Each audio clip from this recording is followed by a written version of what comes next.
예, 부문별 개별 원가 계산 강의 진행하겠습니다. 이 보조 부분의 원가 배분이라고도 하거든요.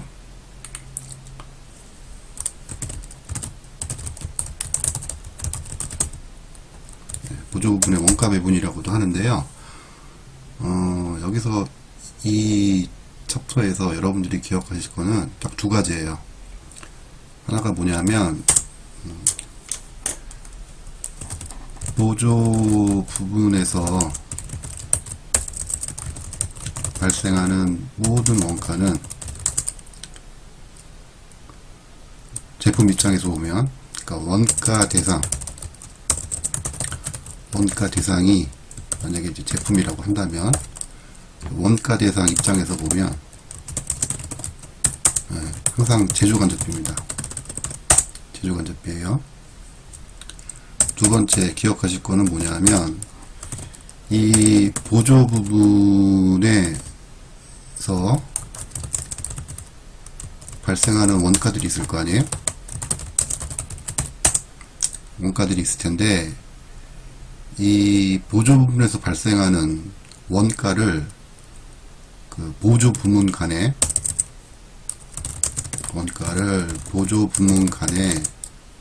고려할 거냐, 상호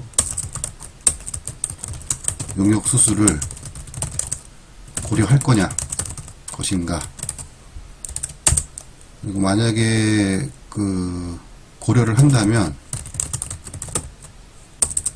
어느 범위까지 할 거냐. 그래서 이 챕터에서 이슈는 이 두 가지입니다. 이 두 가지를 정확하게 기억하시면 돼요. 나머지 내용은 다 필요 없고 이 두 가지 내용을 정확하게 기억하시면 됩니다. 그래서 먼저 요거를 설명을 드리면 판서를 해야 되는데 이렇게 봅시다. 보조 부문에서 생산 부문, 그러니까 생산 제조 부분이 되겠죠. 그 다음에 제품, 이렇게 이제 원가 흐름이 간다고 하면 이 보조 부분은 생산 부문이 원활하게 돌아갈 수 있도록 말 그대로 보조를 하는 거거든요.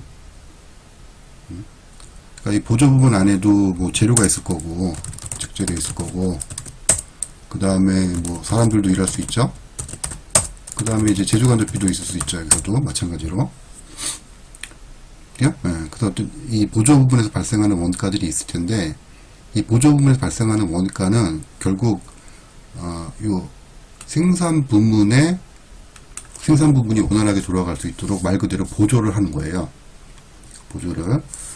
그래서 이 제품 입장에서 보면 여기서 발생하는 보조 부분에서 발생하는 모든 원가는 제조 간접비가 되죠.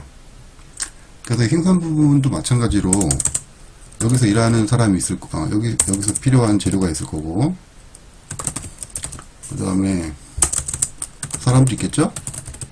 네. 그 다음에 여기도 간접비가 있겠죠? 자, 근데 중요한 거는 여기서 발생하는 이 보조 부분에서 발생하는 이 원가들은 이 제조 간접비에 다 집합이 된다는 점이에요. 그래서 이 제조 간접비로 집합이 되고, 생산 부분에 제조 간접비로 집합이 되고, 이 제조 간접비는 우리 앞에서 배우셨던 대로 어떤 특정한 원가 배분 기준이 있겠죠? 직접 노동 시간이니, 뭐 기계 사용 시간이니, 그 원가 배분 기준이 있을 텐데, 그 배분 기준에 따라서 제품에 안분이 되는 겁니다. 이 제품의, 최종 제품에. 요거를 꼭 기억을 해주셔야 돼요. 보조 부분은 생산 제조 활동이, 주된 생산 활동이 원활하게 돌아갈 수 있도록 말 그대로 보조하는 것이 주요 임무고, 따라서 그 보조 부분에서 발생하는 그 모든 그 원가, 비용들은 제품 입장에서 보면 간접비다. 그거를 꼭 기억을 해주셔야 됩니다. 여기서 발생하는 모든 원가는 제조 간접비로 가는 거예요. 제조 간접비로. 그림이 좀 이상한가? 하여튼 여기서 발생하는 모든 원가는 제조 간접비로 집합이 된다는 점을 꼭 기억을 해주시기 바랍니다. 그래서 이 제조 간접비에 집합이 되면 다시 말씀드리지만 특정한 원가 배분 기준에 따라서 입각해서 제품에 안분이 된다. 요거를 꼭 머릿속에 넣으시기 바랍니다. 두 번째 이슈는 뭐냐면 이 보조 부분이 하나만 있는 게 아니거든요. 물론 이제 생산 제조 부분도 주된 활동 부분인 이 생산 제조 부분도 하나만 있지는 않겠죠. 두 개 이상인 게 보통일 텐데 보조 부분도 마찬가지예요. 보조 부분도. 그래서 이 보조 부분 간에 가령 예를 들면 뭐가 있을까요? 그 공장에서 뭐 예를 들어서 뭐 식당 부분이 있다고 합시다. 식당 부분. 그래서 뭐 점심을 여기서 먹는다 이거죠. 그 식당 부분이 있을 거고, 그 다음에 공장 자체도 총무팀이 있을 수 있거든요. 이렇게 합시다.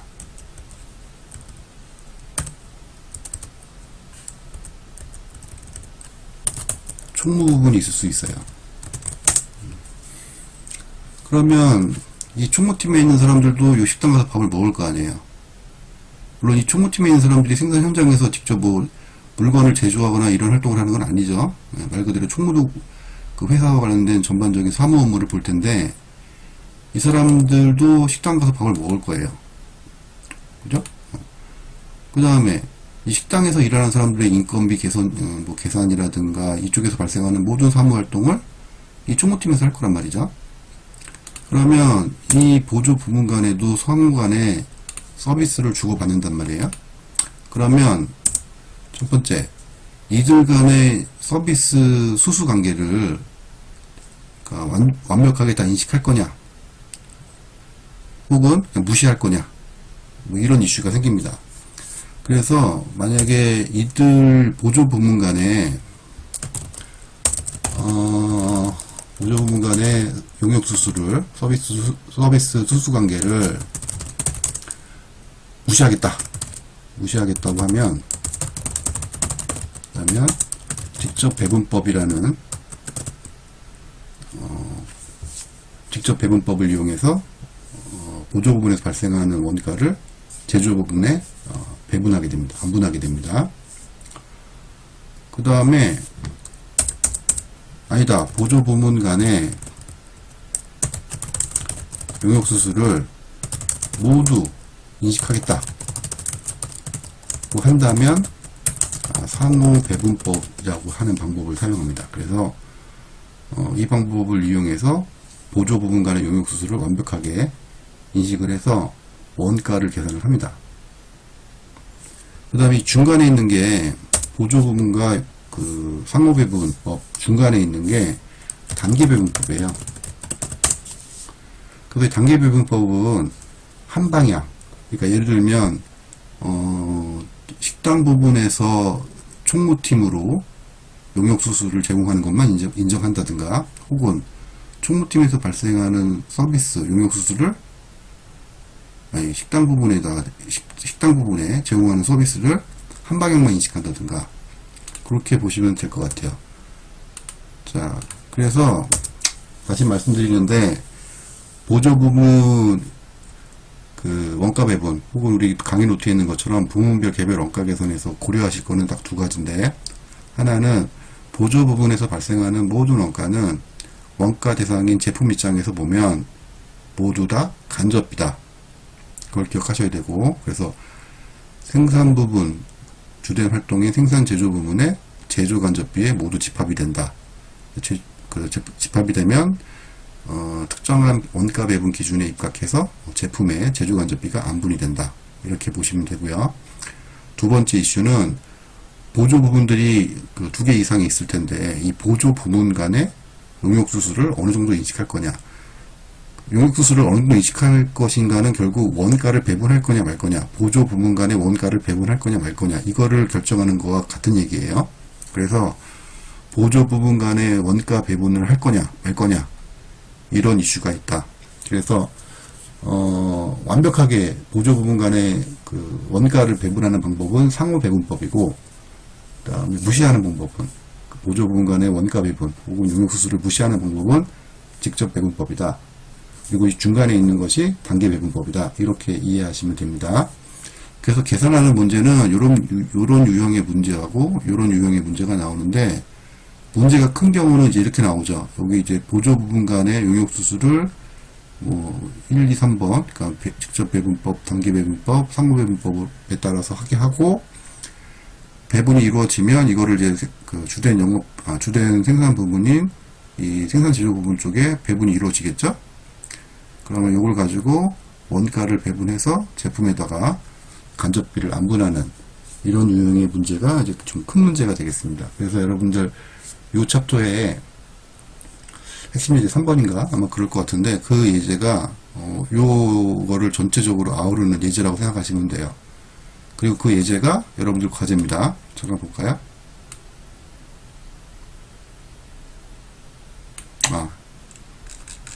핵심 예제 3번 맞네요.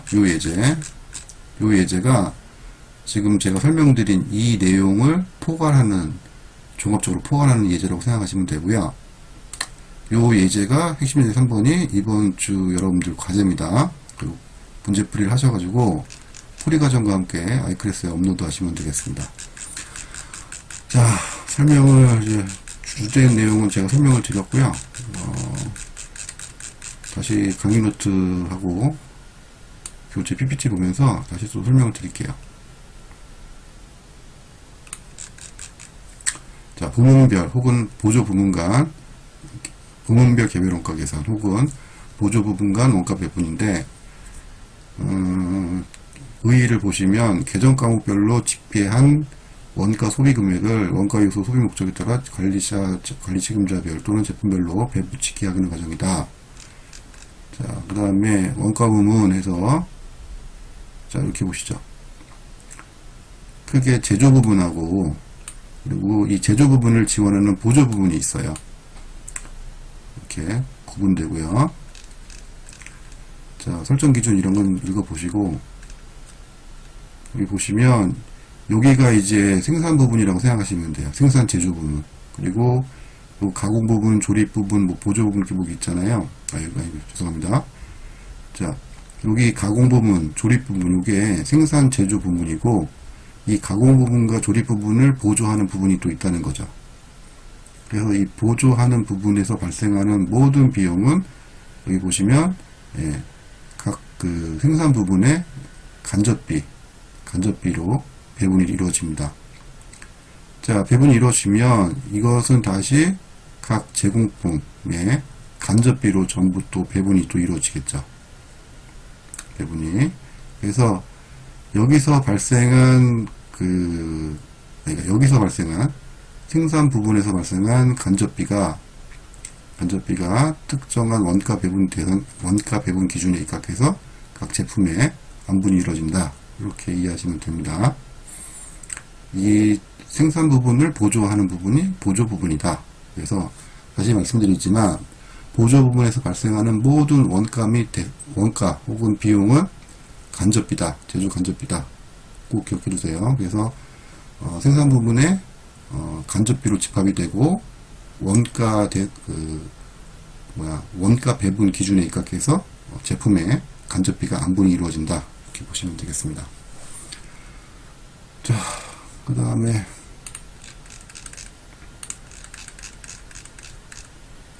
부문 개별비와 부문 공통비 이렇게 있는데 자, 한번 읽어보세요.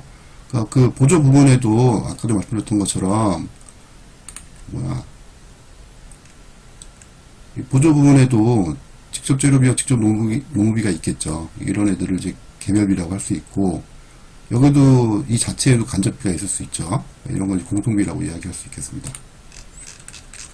자, 이런 건 넘어가시고요. 자, 이제 요거요. 자, 보조 부분 간의 원가 배분 방법을 지금 설명을 하고 있는 건데 크게 세 가지 앞서 말씀드렸던 것처럼 직접 배분법하고 계단식 배분법 혹은 단계 배분법이라고 합니다.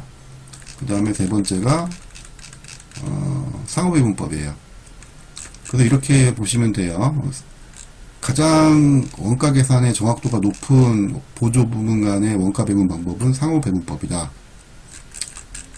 그 다음에 가장 부정확한 방법은 직접 배분법이에요. 그 다음에 그 중간에 있는 것이 단계 배분법 혹은 계단식 배분법이다.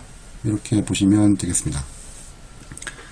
그래서 그림에서 보시면 직접 배분법의 경우에는 보조 부분 간의 용역수수를 인정하지 않아요. 지금 보시면 여기도 분명히 서비스를 서로 주고받을 텐데 그 부분은 무시한다는 얘기입니다. 이에 비해서 상호배분법의 경우에는 보시면 보조 부분 간의 용역수를 다 인식을 해요. 그래서 원가를 다 배분을 합니다. 실제로 문제를 풀 때는 이런 방정식을 설정을 해서 이제 그 문제를 풀게 되는데 요거를 꼭 기억해 두셔야 돼요, 여러분들. 특정 부분의 총 원가는, 그러니까 보조 부분의 그 총 원가는 각 부분의 발생 원가, 즉 보조 부분 A에서 발생한 원가가 있겠죠? 그 다음에 여기에다가 타 보조 부분으로부터 배부받은 원가, 즉 보조 부분 B로부터 배부받은 원가, 이게 총 원가가 됩니다. 요거를 기억을 꼭 해두셔야 돼요.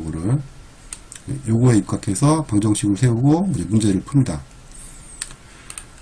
자, 직접 배분법, 단계 배분법 이런 거는 지금 나중에 제가 지금 예제를 하나 갖고 왔으니까 그 예제 가지고 요것도 같이 문제를 한번 풀어보도록 하겠습니다. 나머지 뭐 부문별 원가 계산 절차가 쭉 나오는데 이건 뭐 직접 문제 풀어보면 되겠죠. 그 다음에 요 예제는 과제라고 좀 전에 말씀드렸고 다음 주에 같이 한번 풀어보겠습니다. 풀어보시고요. 요거 4번은 일단 하지 마세요. 요거는 4번, 핵심 문제 4번은 하지 마시고 일단 3번만 한번 해보시기 바랍니다.